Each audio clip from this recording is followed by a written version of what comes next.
Question 1 of your Algebra mock exam asks you to, on the grid below, mark and label points A and B and connect these with a line. And then it asks us to find the gradient, the intercept and the equation of the line.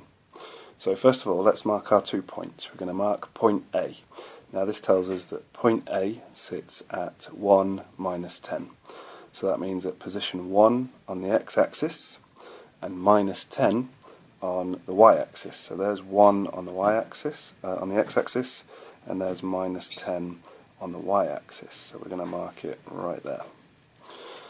It then tells us to mark point B at minus 722. So minus 7 on the x-axis and 22 on the y-axis. So there's 10, 20, there's 22 right there.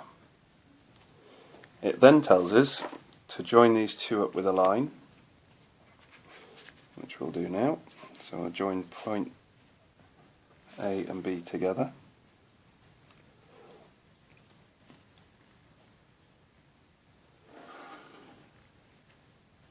Okay. And that's the first part of the question complete. It then asks us to connect these with a line and find what the gradient, the intercept and the equation of the line is.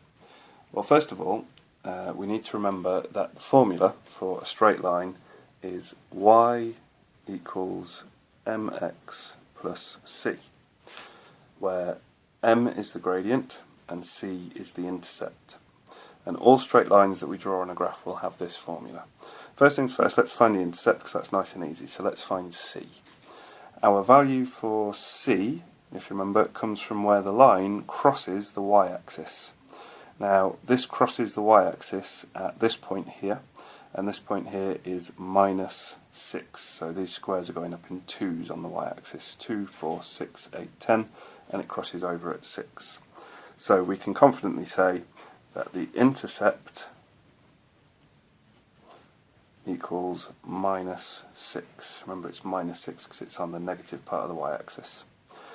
Now we need to find the gradient, and to find the gradient we pick any point on the line, we go across by 1, so from here to here is 1, minus 4 to minus 3, and then we look at how far we have to go up or down. Now in this case we have to go down, so it's a negative gradient, and we have to go down by 2 squares, and those 2 squares have a value of 4 because they're going up in 2's. So we go across 1 and then we go down by 2, 4.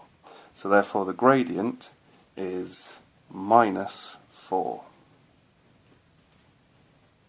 because we're going along by 1, and then however much we go up or down by gives us our gradient. We're going down, so it's a negative gradient, and we're going down by a value of 4. So the distance from here to here is 4.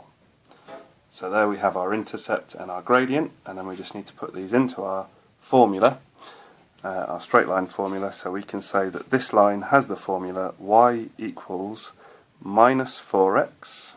So there we've put the gradient in place of m, and then we're going to put the intercept on the end. Now this is a negative value, so it'll be minus 6. And that answers question 1.